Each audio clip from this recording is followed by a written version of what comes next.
పరలోక దర్శనాలను చూడాలంటే దానియేలు ఏకాంతంగా ఉన్నాడు. ఒంటరిగా ఉండే సహవాసం కలిగి ఉండాలి.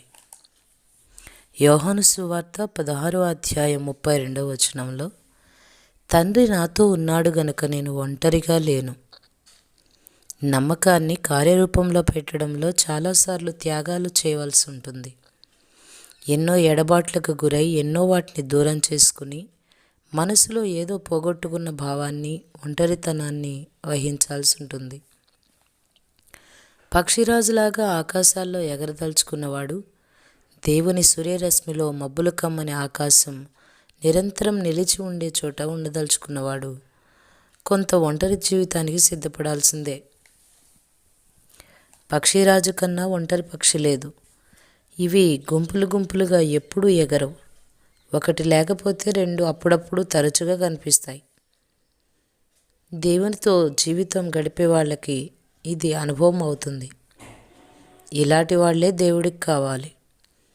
దేవునికి సమీపంగా వెళ్ళి అవతలి వైపున ఆయనతో ఒంటరిగా నడవని వాళ్ళు ఆయనకి చెందిన శ్రేష్టమైన విషయాల్లో పాలు పొందలేరు.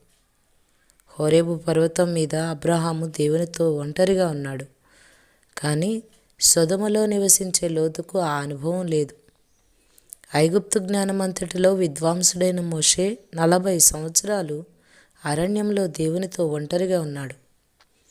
పౌలు గ్రీకు విజ్ఞానాన్ని అంతా వంటబట్టించుకుని గమలీయేలు దగ్గర అన్నీ నేర్చుకున్నప్పటికీ అరేబియా ఎడారుల్లోకి వెళ్ళి దేవునితో ఏకాంతంగా గడిపాడు.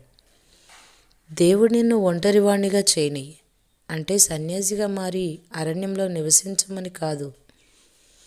ఇలాంటి ఒంటరితనంలో దేవుడు మనలో స్వతంత్ర విశ్వాసాన్ని అభివృద్ధి పరుస్తాడు. ఇక ఆ పైన మన చుట్టూ ఉన్న మనుషుల సహాయం, ప్రార్థన, విశ్వాసం, ఆదరణలు అవసరం ఉండవు. ఇతరుల నుండి ఇలాంటి సమయాల్లో వ్యక్తిగతమైన విశ్వాసానికి, క్షేమానికి అవి అడ్డుబండలు అవుతాయి. మనకి ఏకాంత పరిస్థితులను కల్పించడానికి ఏ చర్యలు తీసుకోవాలో దేవునికి తెలుసు. మనం దేవునికి లోబడితే ఆయన మనకి ఒక దశని కల్పిస్తాడు.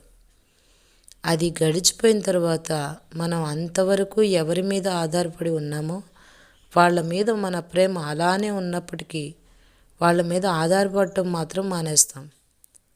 ఆయన మనలో కొన్ని మార్పులు చేసి మన ఆత్మ రెక్కలకు మేఘాలు దాటి ఎగిరిపోవడం నేర్పించాడని అర్థమవుతుంది. ఒంటరిగా ఉండే సహవాసం కలిగి ఉండాలి. షిలోహు రహస్యాల్ని దేవుని దూత యాకోబు చెవిలో ఊదాలంటే అతడు ఒంటరివాడవ్వాలి. పరలోక దర్శనాల్ని చూడాలంటే దానియేలు ఏకాంతంగా ఉండాలి. భవిష్యత్ దర్శనాలను చూడాలంటే యోహాను పద్మాసు లంకకి వెళ్ళాలి. ఆయన ఒంటరిగా ద్రాక్షగానుగలో పనిచేశాడు. ఈ ఒంటరితనాన్ని ఆహ్వానించగలవా?